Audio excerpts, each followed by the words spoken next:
ತುಮಕೂರು ನಗರದ ಹನುಮಂತಪುರ ಕೊಲ್ಲಾಪುರದಮ್ಮ ದೇವಸ್ಥಾನದ ಸಮುದಾಯ ಭವನದಲ್ಲಿಂದು ಜೆಡಿಎಸ್ನಿಂದ ಸದಸ್ಯತ್ವ ನೋಂದಣಿ ಹಾಗೂ ಬೂತ್ ಸಮಿತಿ ರಚನಾ ಅಭಿಯಾನ ಕಾರ್ಯಕ್ರಮಕ್ಕೆ ಜೆಡಿಎಸ್ ಯುವ ಘಟಕದ ರಾಜ್ಯಾಧ್ಯಕ್ಷರಾದ ಚಿತ್ರನಟ ನಿಖಿಲ್ ಕುಮಾರಸ್ವಾಮಿ ಚಾಲನೆ ನೀಡಿದರು.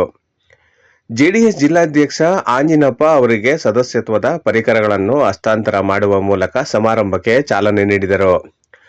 ಬಳಿಕ ಪಕ್ಷದ ಕಾರ್ಯಕರ್ತರನ್ನು ಉದ್ದೇಶಿಸಿ ಮಾತನಾಡಿದರು.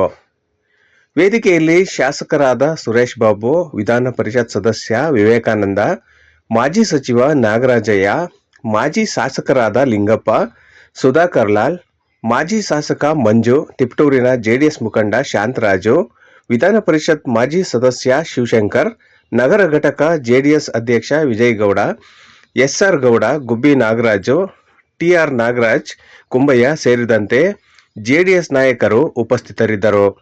ಕರ್ನಾಟಕದ ಮಧ್ಯ ಕರ್ನಾಟಕದ ಮುಖಂಡರು ನಮ್ಮ ನಾಯಕರು ಆಗಿರತಕ್ಕಂಥ ಎಚ್.ಎಸ್. ಶಿವಶಂಕರ್ ಅವರು ಮತ್ತು ಮಾಗಡಿಯ ಹುಲಿ. ಮಾಗಡಿ ಅಂದ್ರೆ ಅದೊಂದು ದೊಡ್ಡ ಹೋರಾಟ. ಅಲ್ಲಿ ಶಾಸಕರಾಗಿ, ಈಗ ಮಾಜಿ ಶಾಸಕರಾಗಿ ನಮಗೆ ವೀಕ್ಷಕರಾಗಿ ಆಗಮಿಸಿರ್ತಕ್ಕಂಥ ಮಂಜಣ್ಣವರಿಗೆ ಆತ್ಮೀಯವಾಗಿರ್ತಕ್ಕಂಥ ಸ್ವಾಗತವನ್ನು ಬಯಸ್ತಾ ಇದ್ದೇನೆ. ಮತ್ತು ನಮ್ಮ ಜಿಲ್ಲೆಯ ಅತ್ಯಂತ ಹಿರಿಯ ರಾಜಕಾರಣಿ ದೇವೇಗೌಡರ ಸಮಕಾಲೀನರು, ನಮ್ಮ ಮಾರ್ಗದರ್ಶಕರು ಆಗಿರ್ತಕ್ಕಂಥ ಕುಣಗಲ್ ಕ್ಷೇತ್ರದ ಮಾಜಿ ಶಾಸಕರು, ಮಾಜಿ ಸಚಿವರಾಗಿರ್ತಕ್ಕಂಥ ನಾಗರಾಜಯ್ಯ ಸಾಹೇಬ್ ಇದ್ದಾರೆ. ಅವರು ತಮ್ಮೆಲ್ಲರ ಪರವಾಗಿ ಸ್ವಾಗತವನ್ನು ಬಯಸ್ತಾ ಇದ್ದೇನೆ. ಮತ್ತು ನಮ್ಮ ಇನ್ನೊಬ್ಬ ತುಮಕೂರು ಜಿಲ್ಲೆಯ ನಾಯಕರು, ನಮ್ಮ ನಾಯಕರು ಆಗಿರ್ತಕ್ಕಂಥ ಮಾಜಿ ಶಾಸಕರಾಗಿರ್ತಕ್ಕಂಥ ನಿಂಗಪ್ಪ ಸಾಹೇಬ್ ಇದ್ದಾರೆ. ಅವ್ರಿಗೂ ಕೂಡ ತಮ್ಮೆಲ್ಲರ ಪರವಾಗಿ ಸ್ವಾಗತವನ್ನು ಬಯಸ್ತಾ ಇದ್ದೇನೆ. ಮತ್ತು ತಿಪಟೂರು ಕ್ಷೇತ್ರದ ನಮ್ಮ ಪಕ್ಷದ ಅಭ್ಯರ್ಥಿಯಾಗಿರ್ತಕ್ಕಂಥ ಶಾಂತಕುಮಾರ್ ಅವರಿದ್ದಾರೆ. ಅವ್ರಿಗೂ ಕೂಡ ತಮ್ಮೆಲ್ಲರ ಪರವಾಗಿ ಸ್ವಾಗತವನ್ನು ಬಯಸ್ತಾ ಇದ್ದೇನೆ. ಸುರೇಶ್ ಬಾಬು ಅವರ ಜೆಡಿಎಸ್ ನಾಯಕರಾಗಿ ಆಯ್ಕೆ ಮಾಡಿಕೊಂಡಿದ್ದಾರೆ. ನಮ್ಮ ಜಿಲ್ಲೆಗೆ ಅದನ್ನ ನೇಮಕ ಮಾಡಿರ್ತಕ್ಕಂಥ ಪೂಜ್ಯ ದೇವೇಗೌಡರು, ಕುಮಾರಸ್ವಾಮಿ ಅವರಿಗೂ, ಶಾಸಕರಿಗೂ ಕೂಡ ಅಭಿನಂದನೆ ಸಲ್ಲಿಸ್ತೇವೆ. ಈ ಒಂದು ಅವರ ಬಹಳ ನಮಗೆ ಇವತ್ತು ಉಪಯುಕ್ತವಾಗಿರ್ತಕ್ಕಂಥ ಬೂತ್ ಸಮಿತಿಯಲ್ಲಿ ರಚನೆ ಮಾಡೋದಕ್ಕೆ ರಾಜ್ಯಾದ್ಯಂತ ಪ್ರವಾಸವನ್ನು ಮಾಡ್ತಾ ಇದ್ದಾರೆ. ಅಂತ ಒಬ್ಬ ನಮ್ಮ ಸುರೇಶ್ ಬಾಬಣ್ಣ ಅವರಿಗೆ ಇವತ್ತು ತಮ್ಮೆಲ್ಲರ ಪರವಾಗಿ ಸ್ವಾಗತವನ್ನು ಬಯಸ್ತಾ ಇದ್ದೇನೆ.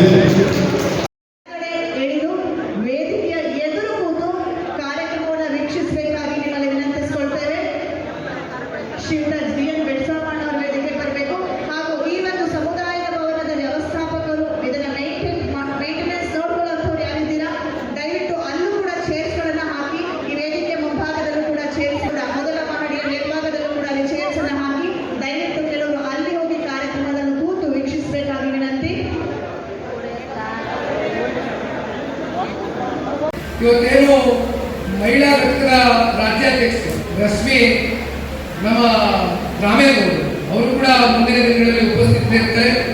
ಅವರು ಕೂಡ ಹೆಚ್ಚಿನ ಜವಾಬ್ದಾರಿಯನ್ನು ಕೊಟ್ಟು ನಿಮ್ಮೆಲ್ಲರ ಜೊತೆ ಬೆರೆತು ಕೆಲಸವನ್ನು ಮಾಡ್ತಕ್ಕಂಥದ್ದಕ್ಕೆ ನಾವೆಲ್ಲರೂ ನಿಮ್ಮ ಜೊತೆಲಿ ಇರ್ತೇವೆ ಅಂತಕ್ಕಂಥದ್ದು ಹೇಳ್ತಾ, ಒಂದು ಕಡೆ 250 ಬೂತ್ಗಳು, 15 ಜನ ಒಂದು ಬೂತಲ್ಲಿ ಸದಸ್ಯತ್ವ ಪಡೆದುಕೊಂಡ್ರೆ, ಬಾಬಣ್ಣವರು ಹೇಳಿದಂಗೆ ಹತ್ತತ್ರ ಮಿನಿಮಮ್ ನಮಗೆ 3750 ಜನ ಇವತ್ತು ಕನಿಷ್ಠ ಪಕ್ಷ ಒಂದು ವಿಧಾನಸಭಾ ಕ್ಷೇತ್ರದಲ್ಲಿ ಇದ್ರೆ, ಇವತ್ತು ನಮ್ಮ ಇಡೀ ರಾಜ್ಯದಲ್ಲಿ 224 ಕ್ಷೇತ್ರದಲ್ಲಿ ಇಂಟು ನೀವು 3750 ಜನ ಅಂತ ಹೇಳಿದ್ರೆ ಬಹುಶಃ 87,000 ಜನ ಆಗ್ತಾರೆ.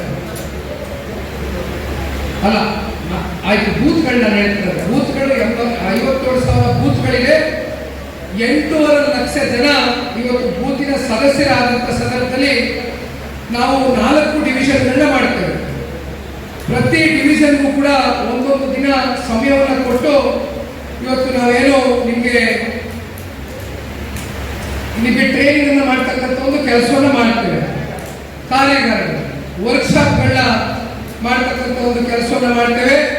ನಿರಂತರವಾಗಿ ನಿಮ್ಮ ಜೊತೆನ ಸಂಪರ್ಕವನ್ನ ಒಂದು ನಿಮ್ಮ ಯಾವುದೇ ವಿಚಾರಗಳಿರ್ಬೋದು, ಇವತ್ತು ಪಕ್ಷದ ಕಟ್ಟಕಡೆಯ ಕಾರ್ಯಕರ್ತ ಕೊಡ್ತಕ್ಕಂಥ ಒಂದು ಸಲಹೆಯನ್ನು ಕೂಡ ಸ್ವೀಕಾರವನ್ನು ಮಾಡಿ ಈ ಪಕ್ಷವನ್ನು ಯಾವ ರೀತಿ ಕಟ್ಟಬೇಕು ಅಂತಕ್ಕಂಥ ದೃಷ್ಟಿಕೋನದಿಂದ ವರ್ಕ್ಶಾಪ್ಗಳು ನಿರಂತರವಾಗಿ ಮಾಡ್ತಕ್ಕಂಥ ಒಂದು ಕೆಲಸವನ್ನು ಮಾಡ್ತಿದ್ದಾರೆ. ಜೊತೆಯಲ್ಲಿ ಬೂತ್ ಕಮಿಟಿಗೆ ಬರ್ತಕ್ಕಂಥ ಸದಸ್ಯರುಗಳೇನಿದ್ದಾರೆ ಅಲ್ಲೇ ನೀವು ಸದಸ್ಯತ್ವ ನೋಂದಣಿಯನ್ನು ಮಾಡಬಹುದು. ಮತ್ತೆ ವಿಶೇಷವಾಗಿ ಮತ್ತೆ ಅದಕ್ಕೆ ಮೆಂಬರ್ಶಿಪ್ ಡ್ರೈವ್ಗಳು ಹೊಸದಾಗಿ ಮಾಡ್ತಕ್ಕಂಥದ್ದು ಏನು ಅವಶ್ಯಕತೆ ಇಲ್ಲ. 3750 ಜನ ಒಂದು ವಿಧಾನಸಭಾ ಕ್ಷೇತ್ರದಿಂದ ಆದರೆ ಹೇಳಿದಾಗೆ 8.5 ಲಕ್ಷ ಜನ ಹತ್ತತ್ರ ಬೂತ್ ಕಮಿಟಿ ಮತ್ತೆ ಮೆಂಬರ್ಶಿಪ್ನ ಎಲ್ಲ ಸದಸ್ಯತ್ವ ಪಡೆದುಕೊಳ್ತಕ್ಕಂಥ ಎಲ್ಲ ವಾತಾವರಣವನ್ನು ಸೃಷ್ಟಿ ಮಾಡ್ತಕ್ಕಂಥದ್ದು ನಿಮ್ಮಲ್ಲಿ ಶಕ್ತಿ ಇದೆ. ದಯಮಾಡಿ ಈ ಕೂಡಲೇ ನಾವೆಲ್ಲ ಕಾರ್ಯೋನ್ಮುಖರಾಗಿ ನಾವೆಲ್ಲರೂ ಹೊರಡಬೇಕು ಅಂತಕ್ಕಂಥ ಒಂದು ವಿಚಾರವಾಗಿ ತಿಳಿಸಲಿಕ್ಕೆ ಬಯಸ್ತೇನೆ. ಈಗಾಗಲೇ ಬಾಬಣ್ಣವರು ಬಹುಶಃ ನಮಗೆ ತೋರಿಸಿದ್ದಾರೆ, ಬಹಳ ಸಿಂಪ್ಲಿಫೈ ಮಾಡಿದ್ದಾರೆ. ಇದರಲ್ಲಿ ಗೊಂದಲ ಮಾಡ್ಕೊಳ್ತಕ್ಕಂಥದ್ದು ಏನಿಲ್ಲ. ಒಂದು ಕಡೆ ಸದಸ್ಯರ ಜಾತಿ ವರ್ಗ, ಮೊದಲನೇದಾಗಿ ಕ್ರಮ ಸಂಖ್ಯೆ, ಬೂತ್ ಕಮಿಟಿಯ ಸದಸ್ಯರ ಹೆಸರು, ಬೂತ್ ಕಮಿಟಿಯ ಸದಸ್ಯರ ಅಡ್ರೆಸ್ ವಿಳಾಸ, ಇನ್ನೊಂದು ಕಡೆ ಅವರ ಮೊಬೈಲ್ ನಂಬರು, ವಾಟ್ಸಪ್ ಸಂಖ್ಯೆ, ಜೊತೆಯಲ್ಲಿ ಅವರ ಹುಟ್ಟಿನ ದಿನಾಂಕ, ಅವರ ವಯಸ್ಸು, ಜೊತೆಯಲ್ಲಿ ಆಧಾರ್ ಕಾರ್ಡ್ ನಂಬರ್ ಇರ್ಬೋದು, ಸದಸ್ಯತ್ವ ಅರ್ಜಿಯ ಸಂಖ್ಯೆ ಅಂದ್ರೆ ಅವ್ರಿಗೂ ಕೂಡ ಒಂದು ನಂಬರನ್ನ ಕೊಡ್ತೇವೆ, ಮೆಂಬರ್ಶಿಪ್ ನಂಬರನ್ನ ಕೊಡ್ತೇವೆ. ಜೊತೆಯಲ್ಲಿ ಒಂದು ಫೋಟೋ, ಬುಕ್ಕಲ್ಲಿ ನಂಬರ್ಗಳಿರುತ್ತೆ. ಆ ನಂಬರ್ ನಾವು ಇಲ್ಲಿ ಮಾಡ್ಕೊಂಡ್ರೆ ಆಯ್ತು. ಇದರಲ್ಲಿ ಏನೋ ಬಂದ ಮಾಡ್ಕೊಳ್ತಕ್ಕಂಥದ್ದಿಲ್ಲ. ಬಹಳ ಸಿಂಪ್ಲಿಫೈಡ್ ವರ್ಷನ್ ಅಲ್ಲಿ ಸನ್ಮಾನ್ಯ ಬಾಬಣ್ಣ ಅವರು ಈಗಾಗಲೇ ಬೂತ್ ಕಮಿಟಿ ರಚನೆ ಮಾಡತಕ್ಕಂಥದಕ್ಕೆ ನಮಗೆ ಎಲ್ಲ ಮಾಹಿತಿಯನ್ನು ಕೊಟ್ಟಿದ್ದಾರೆ. ಭಾನುವಾರ ದಿನ ಬಾಬಣ್ಣ ಅವರು ಚಿಕ್ಕನಾಯಕನಹಳ್ಳಿಯಲ್ಲಿ ಇನ್ನು ಒಂದು ವಾರದಲ್ಲಿ ಬೂತ್ ಕಮಿಟಿ ಮತ್ತೆ ಮೆಂಬರ್ಶಿಪ್ ಡ್ರೈವ್ನ ಯಾವ ರೀತಿ ಮಾಡಬಹುದು ಅಂತಕ್ಕಂಥ ಒಂದು ಪೈಲಟ್ ಎಪಿಸೋಡ್ನ ರೆಡಿ ಮಾಡ್ತಿದ್ದಾರೆ. ಇದೇ ಭಾನುವಾರ ದಿನ ಅದಕ್ಕೆ ಚಾಲನೆಯನ್ನು ಕೊಡ್ತಾ ಇದ್ದಾರೆ. ಒಂದು ವಾರದೊಳಗಡೆ ಪೈಲಟ್ ಎಪಿಸೋಡ್ನ ಮಾಡ್ತೇವೆ. ಹಾಗಾಗಿ ಎಲ್ಲ 224 ವಿಧಾನಸಭಾ ಕ್ಷೇತ್ರದಲ್ಲೂ ಕೂಡ ಏನು ಒಂದು ಪೈಲಟ್ ಎಪಿಸೋಡ್ನ ಮಾಡಿರ್ತೇವೆ ಅದನ್ನ ನೀವು ಫಾಲೋ ಅಪ್ ಮಾಡಿ ಮುಂದುವರಿಸಿದ್ರೆ ಸಾಕು. ಇನ್ನೇನು ಜಾಸ್ತಿ ಇದರಲ್ಲಿ ಗೊಂದಲ ಮಾಡ್ಕೊಳ್ತಕ್ಕಂಥ ಪ್ರಶ್ನೆ ಇಲ್ಲ. ಹಾಗಾಗಿ ಎಲ್ಲವೂ ಕೂಡ ಇವತ್ತು ನಿಮ್ಮ ಮುಂದೆ ಇದೆ. ಕೊನೆಯದಾಗಿ ನಾನು ಕೇಳ್ಕೊಳ್ತಕ್ಕಂಥದ್ದು ಸಮಯ 3 ಗಂಟೆ ಆಗಿದೆ. ಹೆಚ್ಚಾಗಿ ನಾವು ಸಮಯ ತಗೊಳ್ಳಕ್ಕೆ ಹೋಗೋದಿಲ್ಲ, ಯಾಕಂದ್ರೆ ಊಟದ ಸಮಯ. ಬೆಳಗ್ಗೆ 11 ಗಂಟೆಗೆ ಎಲ್ಲರೂ ಕೂಡ ಬಂದಿದ್ದೀರಿ. ಎಲ್ಲರೂ ಅತ್ಯಂತ ತಾಳ್ಮೆಯಿಂದ ಸಮಾಧಾನಕರವಾಗಿ ನಮ್ಮ ಮಾತುಗಳನ್ನ ಕೇಳಿದ್ದೀರಿ.